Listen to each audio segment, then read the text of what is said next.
नमस्कार, बाखबर में आपका स्वागत है। मैं हूं राघवेंद्र सिंह। बाखबर में आज हम बात करने जा रहे हैं एक राजनीतिक छेड़छाड़ पर, एक राजनीतिक छीटाकशी पर और राजनीतिक रूप से विधायकों और सांसदों की खरीद फरोख्त पर। दरअसल ये सवाल आज इसलिए भी खड़ा हुआ है क्योंकि मध्य प्रदेश में पिछले कुछ दिनों से ये बात कही जा रही कि भाजपा के कुछ विधायक कमलनाथ या कांग्रेस के संपर्क में हैं। पलटवार करते हुए भाजपा कहती है कि बहुत सारे विधायक कांग्रेस के हमारे संपर्क में हैं। ये इसलिए भी है क्योंकि कांग्रेस के युवराज 24 नवंबर को मध्य प्रदेश में उनकी भारत जोड़ो यात्रा प्रवेश कर रही है और उसके चलते कांग्रेस को यह अंदेशा लग रहा है कि ऐसा ना हो कि भाजपा कुछ विधायकों को तोड़ ले, जैसा कि अक्सर होता रहा है मध्य प्रदेश के संदर्भ में। अब उसकी काट ढूंढी कांग्रेस ने कि पहले ही वो आक्रमण के मूड में हैं और कह रहे हैं कि भाजपा के कुछ विधायक हमारे संपर्क में हैं। आज हम इसी मुद्दे पर विस्तार से बात करेंगे कि आखिर कौन किसके संपर्क में और इससे लोकतंत्र का क्या बन बिगड़ रहा है, कितनी सरकारें गिर रही हैं, कितनी उठ रही हैं और राजनीति का स्तर कहां जा रहा है। चर्चा शुरू करें उसके पहले सुनवा लेते हैं कि बीजेपी कांग्रेस के नेता, खासतौर से कमलनाथ और भाजपा से शिवराज सरकार के कैबिनेट मंत्री गोविंद राजपूत एक दूसरे को लेकर क्या कहते हैं।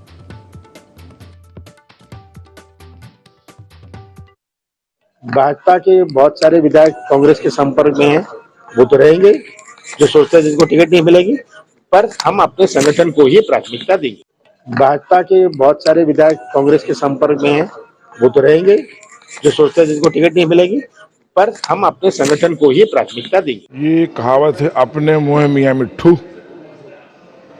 कोई भाजपा का विधायक कांग्रेस के संपर्क में नहीं है और कांग्रेस में क्यों जाए? कांग्रेस तो डूबती हुई है, डूबता हुआ जहाज है। उस जहाज में कौन सवार होना चाहेगा? ये सब बातें अखबारों में दिखाने के लिए हैं, अपनी टीआरपी के लिए हैं। तो हमने सुना किस तरह से कांग्रेस को डूबती हुई नाव बता रहे हैं गोविंद राजपूत, क्योंकि कुछ साल पहले वो खुद कांग्रेस छोड़कर ज्योतिरादित्य सिंधिया के साथ भाजपा में शामिल हुए थे। अब उनसे भी बेहतर कौन जानता है कि कौन किसके संपर्क में है। ये बात सिंधिया कैंप के विधायकों से बेहतर और कमलनाथ से बेहतर शायद कोई जानता होगा। इस पर हम विस्तार से बात करेंगे। चर्चा के लिए स्टूडियो हमारे साथ मौजूद है मध्य प्रदेश के वरिष्ठ पत्रकारों में शामिल श्री रमेश शर्मा जी। स्काइप पे हमारे साथ मौजूद हैं संदीप पौराणिक जी और पत्रकार साथी डॉक्टर राहुल रंजन। आप सभी का बहुत बहुत स्वागत है। संदीप जी, दरअसल राजनीति में दल बदल कानून इसलिए आता है क्योंकि इक्का दुक्का विधायक सांसद टूटकर चले जाते थे जब वो लड़ते थे किसी और पार्टी के प्लेटफॉर्म पर, चुनाव चिन्ह पर, और बाद में वो जनता के साथ, मैं कहूँगा कि दगा करके पार्टी बदलते थे। राजीव गांधी जब तत्कालीन प्रधानमंत्री दल बदल का कानून लेकर आए, हम कह सकते कि पहले लोग लोकतंत्र में विधायक सांसदों की चोरी करते थे या विधायक सांसद खुद दल बदल करते थे। अब कानून के बाद थोड़ा सा उसमें ठहराव तो आया, लेकिन अब सांसद विधायकों की चोरी नहीं, लूट भी नहीं, बल्कि डकैती होने लगी। अब थोक में आदमी टूट के जाने लगे, सरकारें इस चक्कर में गिरने लगी और सरकारें बनने लगी। ये जो राजनीति में कौन किसके संपर्क में है, किसके साथ कोई जाने वाला कोई आने वाला, मुझे लगता है कि ये चर्चा ही ज्यादा खराब है। बेहतर हो कि राजनीति में लोकतंत्र के साथ ये छेड़खानी बंद होनी चाहिए, क्योंकि इससे लोकतंत्र दूषित हो रहा है और इससे भारतीय जनता का भी जो है एक तरह से मनोबल टूटता है। वो जिताते किसी और को, बाद में वो किसी और का होता है। आपको लगता है कि मध्य प्रदेश में जो बातें हो रही हैं, चाहे वो कमलनाथ की तरफ से हो, चाहे वो बीजेपी कैंप की तरफ से हो, लोकतंत्र के लिए कितनी सुखदायी है और कितनी दुखदायी?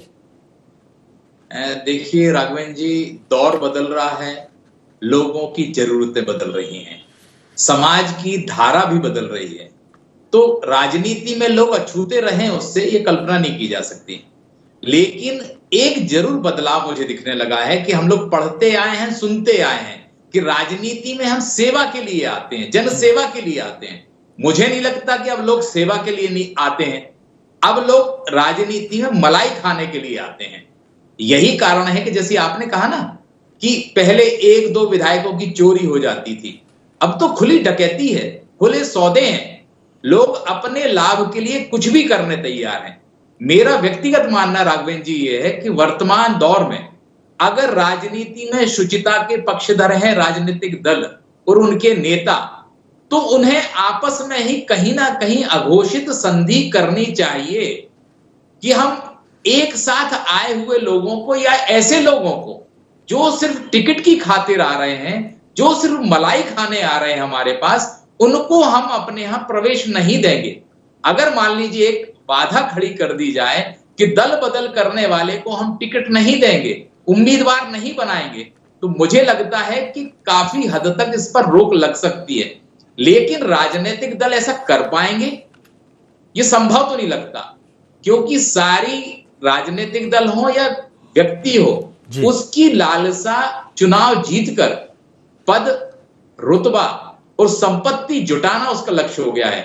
और मुझे लगता है कि ये राजनीति के लिए सबसे दुखदाई और भारतीय लोकतंत्र के लिए तो और भी दुखदाई है, क्योंकि मतदाता चुनता किसी को है और वो अपनी मनमर्जी से फैसला कर दल बदल लेता है।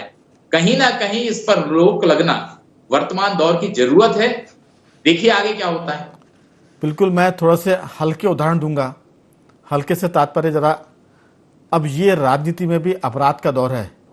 दल बदल या चोरी करना, डकैती डालना, विधायकों की खरीद फरोख्त जो भी है, पहले के दौर में ये होता था कि एक मोहल्ले का जो असरदार आदमी होता था, जिसे हम पहले गुंडे कहा करते थे, अब वो आज के ज़माने में राजनीति में आकर विधायक और सांसद भी बन जाते हैं। वो एक दूसरे के मोहल्ले में दखल नहीं देते थे कि भाईगिरी का मामला है, ये उनका इलाका है, ये मेरा इलाका है। कम से कम अगर उसको भी याद रखें, तब भी आप किसी दूसरे दल से जीते हुए आदमी को अपने दल में ना लाए, ये उनकी अघोषित संधि हुआ करती थी। और ये हम कह सकते हैं कि आज के ज़माने में एक और मैं हल्का उदाहरण दूंगा। रमेश जी शायद मेरी बात से इत्तेफाक ना रखें, क्योंकि ये हमसे भी पुराने दौर के पत्रकार और उनके संस्कार हैं। अब जैसे लिव इन वाला मामला हो गया, लिव इन रिलेशनशिप, तो ये राजनीति में भी संपर्क में रहना, हमारे टच में विधायक हैं, सांसद है, ये भी एक किस्म का लिव इन है। और ये जिस तरह से समाज को दूषित कर रहा है, जिस तरह से समाज में लोग लिव इन में रहने वालों के साथ घात करते हैं, उनके 25-25, 35-35 टुकड़े कर देते हैं, ऐसे ही मुझे लगता है कि ये राजनीति में भी, पॉलिटिक्स में भी लिव इन का मामला शुरू हो गया है। रमेश शर्मा जी, ये जो मामला है कहीं ना कहीं राजनीति को दूषित करता है, और जो राजनीति शब्द है, राजनीति, अब वो दूषित नीति हो गई है। समाज में सेवा के लिए आते थे, अब धन कमाने में बदल गया है। तो ये जो सारा मामला है, मायने बदल रहे हैं राजनीति के। अब सरकार चलाने के बजाय धन कैसे कमा सकते हैं, कैसे परिवार को वंशवाद आगे बढ़ा सकते हैं, ये सब कुछ इसमें हो रहा है। आपको लगता है कि जो मध्य प्रदेश में चल रहा है, एक बात मैं इसमें और जोड़ूंगा कि जैसे कमलनाथ कह रहे हैं कि बहुत सारे भाजपा के लोग हमारे संपर्क में हैं, ये जो संपर्क में है, संपर्क में होने का दुख कमलनाथ से बेहतर कौन जान सकता है। उनके विधायक भाजपा के संपर्क में थे, कमलनाथ मुख्यमंत्री थे, लेकिन वो संपर्क को रोक नहीं पाए, और उनके साथ जो विधायक थे और भाजपा के साथ लिव इन में चले गए और सरकार बना ली। अगर कमलनाथ जैसा आदमी भी अब इस तरह की बातें करेगा या करेंगे, तो मुझे लगता है कि ये अपने साथ जो हुआ उसका सबक नहीं ले रहे हैं और इस गंदगी को बढ़ाने की बात हो रही है। आपकी राय? ये बिल्कुल आपने सही कहा, और ये तो मैं इस पर तो यकीन कर सकता हूं कि कुछ विधायक कांग्रेस के भाजपा के संपर्क में होंगे और भाजपा के कुछ विधायक कांग्रेस के भी संपर्क में होंगे। अब 1 हो सकते हैं, 10 हो सकते हैं, ये एक अलग बात हो गई। क्योंकि अगर देखें तो हर चुनाव के पहले दल बदल होता है, कुछ इधर के उधर जाते हैं, कुछ उधर के इधर आते हैं। लेकिन ये जो दल बदल, लेकिन एक और बात मैं कहूँगा राघवन जी, कि निश्चित रूप से इसमें कोई शक नहीं कि इस समय जो दल बदल हो रहा है, संदीप जी ने बिल्कुल ठीक बात कही, कहीं ना कहीं व्यक्तिगत हितों को ध्यान में रख करके, स्वार्थ को ध्यान में रख करके हो रहा है। लेकिन ऐसा नहीं है कि ये दल बदल पहली बार हो रहा है। दल बदल जब से राजनीति की शुरुआत हुई है, तब से दल बदल हो रहा है। आप अगर देख लें कि जिन्होंने आरएसएस की संस्थापना की वो कांग्रेस से छोड़ करके गए, जिन्होंने हिंदू महासभा की स्थापना की वो कांग्रेस से छोड़ करके गए, जिन्होंने समाजवादी पार्टी की स्थापना की वो कांग्रेस से छोड़ करके गए। तो दल बदल होता रहा है, एक दल से दूसरे दल में आदमी, हिंदू महासभा से लौट करके फिर लोग कांग्रेस में गए हैं, जनसंघ से लौट करके फिर लोग कांग्रेस में गए हैं। लेकिन तब जो दल बदल होता था वो सिद्धांत के आधार पर होता था, विचार के आधार पर होता था।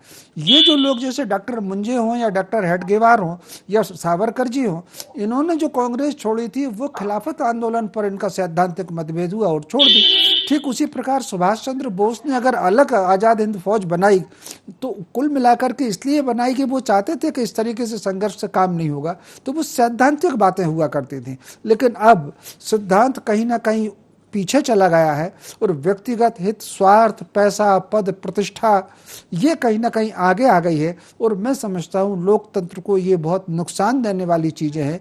और इसके लिए खुद जो वरिष्ठ राजनेता हैं, बजाय उनको ये कहने के कि हम कोई आदमी हमारे संपर्क में है, उनको इस तरह की चीज़ों को नकारना चाहिए। कोई अगर हो तो उससे कह दो कि भैया तुम अपने दल में ही रहो, तुम अपने दल के नहीं हो तो हमारे साथ क्या करोगे। इस तरीके से कहीं ना कहीं जो वरिष्ठ जन है, जिन्होंने अपनी पूरी लंबी आयु राजनीति में निकाल दी है, उनको ऐसी चीज़ों को प्रोत्साहन नहीं देना चाहिए। इससे लोकतंत्र कमज़ोर होता है और देश को इसमें नुकसान होता है। बिल्कुल। डॉक्टर राहुल रंजन, जिस तरह से रमेश जी ने कहा कि दल बदल पहले भी होते थे, लेकिन पहले सिद्धांतों को लेकर होते थे, विचारों को लेकर होते थे, और लोग दल बदल करते थे तो देश हित के लिए करते थे, पार्टी हित की बातें लोग करते थे, समाज हित की बात करते थे। अब ये पार्टी हित और समाज हित एक तरफ हो गया, देश हित एक तरफ हो गया, अब निजी हित पर बात आ गई है। और निजी हित जहां भी मिलेगा वहां हम जाएंगे। और कैसे भी पार्टियां सोचती कि कोई भी मिल जाए, जीतने वाले को हम टिकट देंगे।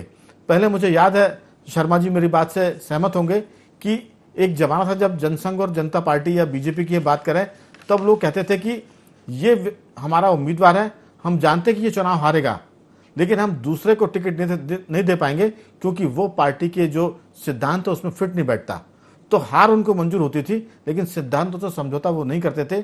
ये कोई बहुत पुरानी बात नहीं है, ये कुशवाहा ठाकरे और उसके बाद तक की बात है। लेकिन अब तो ये हो गया कि बिल्कुल निरी बात चल रही है कि किस तरह से निजी लाभ हो, देश हित, समाज हित, सिद्धांत सब एक तरफ है। और ऐसे लोगों को, जैसा रमेश जी ने कहा, कि पार्टियां खुद भी तय करें कि आप अगर बीजेपी के सिंबल से जीत कर आए हैं तो मेहरबानी करके 5 साल आप उधर ही रहिए, और जब चुनाव होंगे तब आप हमारे साथ आ जाए। और कांग्रेस भी ये करे और दीगर पार्टी भी अगर आपस में अघोषित, जैसा संदीप जी कह रहे थे, कोई ऐसा अघोषित, तो हमारी ये ख्याली मतलब पुलाव है एक तरह का कि कोई ऐसा घोषित गठबंधन नहीं करेगा। लेकिन ये जरूरत है आज की, नहीं तो दल बदल के नाम पर तो पहले चोरी होती थी, फिर लूट होती थी, अब डकैतियां पड़ रही है, सरकारें गिर रही है। आखिर हम कहां जाएंगे? राहुल जी। नहीं, राघवन जी, रमेश जी की बात से भी मैं सहमत हूँ और पौर्णराज की बात से भी सहमत हूँ। लेकिन एक शब्द का आपने इस्तेमाल किया था, टच में है। अब आधुनिक दौर है, यहाँ ऐसी कौन सी चीज इस आधुनिक दौर में नहीं बची जो टच से, मोबाइल टच से चल रहा है, सब टच से चल रहा है, तो लोकतंत्र को आप टच से कैसे बताओगे?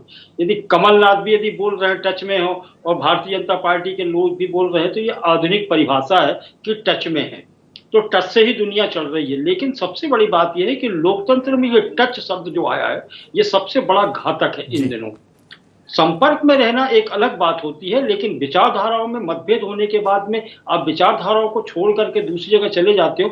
ये तो ठीक वैसे ही हुआ कि आप अपने एक उम्र के बाद में जब आप बड़े होते हो तो आप अपने पिता को छोड़ दो या माता को छोड़ दो या परिवार को छोड़ दो। यहाँ तो लोग अपने अपने दल नहीं छोड़ रहे, पूरा परिवार को छोड़ करके आ जा रहे हैं। तो इसमें आप ये नहीं कह सकते कि लोकतंत्र हिंदुस्तान का बहुत मजबूती के साथ आगे बढ़ रहा है।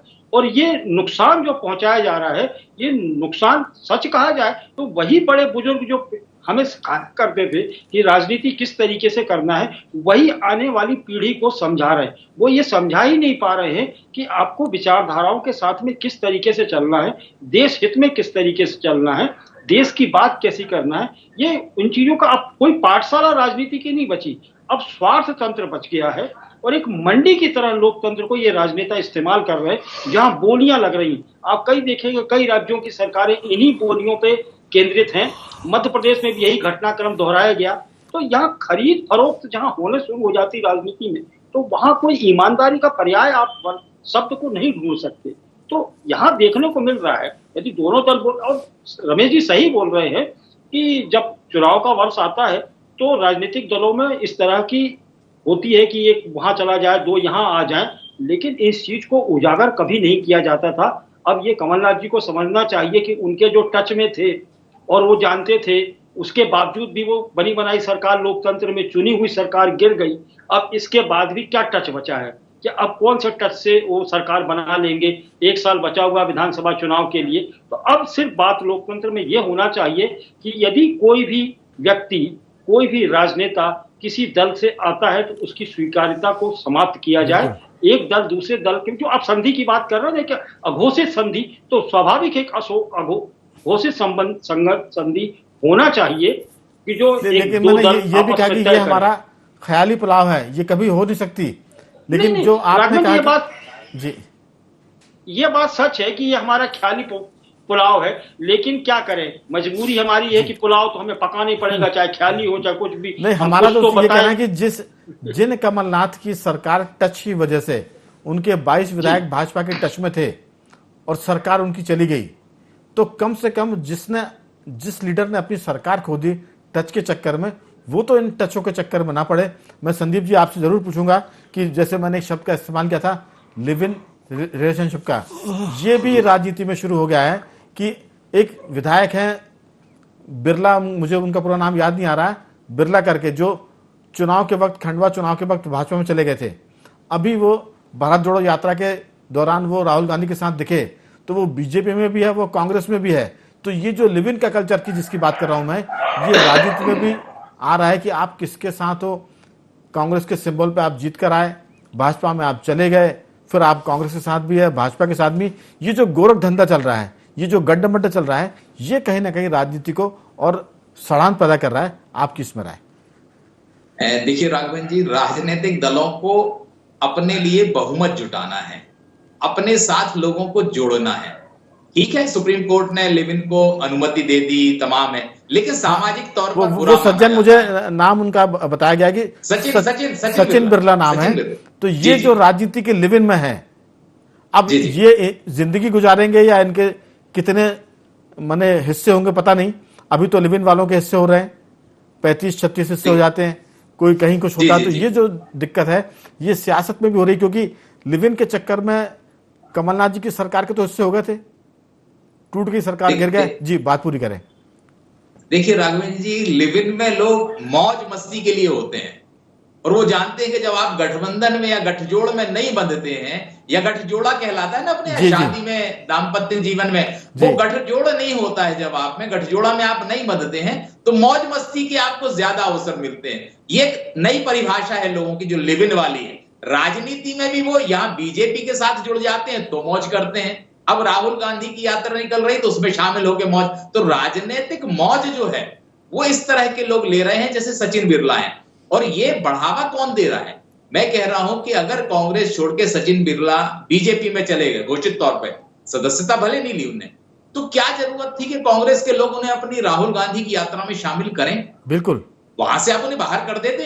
ये साहस नहीं है राघवेंद्र जी। राजनीतिक दल में या राजनेताओं में साहस नहीं बचा, क्योंकि जब आप नैतिक तौर पर बलवान नहीं होते या ताकतवर नहीं होते हैं तो आप सच कहने से डरते हैं। तो थोड़ी सी ये लगता है कि संदीप जी, ये नैतिक साहस की बात है, तो थोड़ी सी मैं चर्चा को ले जा रहा हूं राजस्थान की तरफ। जब कांग्रेस हाईकमान 2 पर्यवेक्षक भेजती है, मीटिंग का समय मुख्यमंत्री अशोक गहलोत के कहे अनुसार तय होता है और मीटिंग का स्थान बदल देते हैं, मालूम होता है कि हाईकमान के फैसले की अवहेलना हो गई। और ये जो सारा मामला अनुशासन का है जो आप बात कर रहे हैं, ये सब चीज़ें कहीं ना कहीं बताती है कि मामला बहुत ज़्यादा गहरे तक उतर गया। और ये लिव इन के जो मजे हैं अब ये सियासत में भी लोग ले रहे हैं, और इसके नफ़े नुकसान पार्टी की जो माई बाप हैं उनको भी भुगतना पड़ रहा है, और जो बच्चे हैं, जो विधायक सांसद हैं, वो भी आगे पीछे भुगतेंगे, क्योंकि दल बदल करने वालों का कोई भरोसा बाद में बहुत लंबे समय तक होता नहीं है। बहुत ही कम होते हैं जो भरोसा हासिल कर लेते हैं, लेकिन ज्यादातर लोग बेभरोसे कहलाते हैं। जी देखिए राघवेंद्र जी, मेरा अपना व्यक्तिगत नजरिया यह है कि जब तक पार्टी हाईकमान, मैं ये कह रहा हूं कि जो राजस्थान में हुआ जी, क्या ये नैतिक बल था पार्टी के अंदर या पार्टी के नेताओं में? आप फैसला लेते ना, नफा नुकसान क्यों देखते हैं आप? सत्ता की मलाई क्यों देखते हैं आप? सवाल यह है कि आपको फैसले करने पड़ेंगे, नजीर आपको पेश करनी पड़ेगी। अगर आप नजीर पेश नहीं करेंगे तो लिव इन का मामला अभी राजस्थान में दिखा, मध्य प्रदेश में दिख रहा है। आपको हो सकता है आने वाले समय में ऐसी सरकारें दिखें जिनमें बहुसंख्यक विधायक लिव इन वाले हों। बिल्कुल ठीक कह रहे हैं शर्मा जी। दरअसल हम इसको इसलिए भी, क्योंकि क्रिकेट की जो टर्म होती है लोग इसको इस्तेमाल करते हैं समझने के लिए कि पार्टियां 5 दिन का मैच नहीं खेलती है, वनडे खेलती है, T20 खेलती है। तो अब जो टर्म हमने यूज़ किया थोड़ा सा घटिया है, लिव इन वाला, लेकिन अब राजनीति में भी लिव इन का जो सिस्टम शुरू हो रहा है, ये कहीं ना कहीं बहुत दिनों तक लोगों को दुख देगा, तकलीफ देगा। और जो पार्टियां अपने लोगों को जिताकर लाती है और जब उनसे लोग दगा करके जाते हैं, ये ठीक वैसे ही कि लोग बच्चों को पालते पोसते और बाद में बच्चे माता पिता के साथ ही उनका भरोसा तोड़कर चले जाते हैं। तो पार्टियों का जो भरोसा टूट रहा है, मुझे लगता है कि इसमें जो कमलनाथ जैसे संजीदा लीडर हैं उनको बचना चाहिए, और बीजेपी को भी जो सिद्धांतों की बात करती है दूसरी पार्टियां, उनको बचने की जरूरत है, वरना ये फिसलन कहाँ रुकेगी इसका कोई पता नहीं है। ये बिल्कुल आपने ठीक कहा। ये जो दल बदल के आधार पर लोग आ जाते हैं और कई बार उनको जो प्राथमिकता मिल जाती है दल बदल के लोगों को, उससे जो उनकी अपनी पार्टी का जो मूल कार्यकर्ता है, जिसने जीवन लगा करके पार्टी का काम खड़ा किया, वो कांग्रेस भी हो सकती है, वो भाजपा भी हो सकती है, उस कार्यकर्ता को निराशा होती है। और इससे कहीं ना कहीं जब लोग उसको देखते हैं कि यार बताओ इतने साल से ये काम कर रहा था, अब फला पार्टी से आकर के उसको विधायक का टिकट मिल गया और फिर वो विधायक भी बन गया और मंत्री भी बन गया, इससे कहीं ना कहीं कार्यकर्ता के भीतर जो निष्ठावान कार्यकर्ता होता है, जो सिद्धांत पर काम करता है, उसमें हताशा आती है। और अगर उसको सिद्धांत के काम करने में हताशा आएगी तो उसके दो ही रास्ते होते हैं, या तो वो चुप होकर के घर बैठेगा, या वो भी कहीं ना कहीं कोई स्वार्थ का रास्ता और अपना गणेश परिक्रमा का रास्ता वो पकड़ लेगा। इससे कहीं ना कहीं राष्ट्र, संस्कृति और समाज सेवा के जो काम होते हैं उसमें अहित होता है। तो मैं समझता हूँ जो वरिष्ठ जन है उनके आचरणों का प्रभाव पड़ता है। जो गीता में कृष्ण जी ने कहा कि वरिष्ठ जनों को अपने आचरण पर, राजनों को अपने आचरण पर ध्यान रखना चाहिए, लोग उनका अनुसरण करते हैं। तो मैं समझता हूं जो वरिष्ठ जन है, जो अनुभवी हैं, उनको दल बदल की बात से बचना चाहिए, इस तरह की बात नहीं करना चाहिए। और अगर कोई कर भी रहा है तो उसको प्रोत्साहित बिल्कुल नहीं करना चाहिए।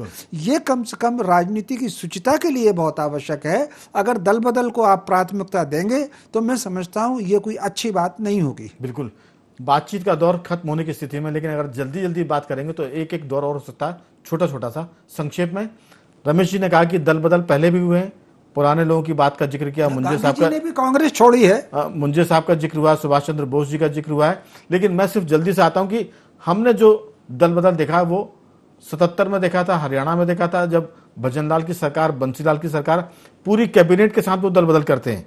ऐसा पहली बार शायद भारत के इतिहास में हुआ होगा कि मुख्यमंत्री के साथ पूरी कैबिनेट ही दूसरी पार्टी में चली गई।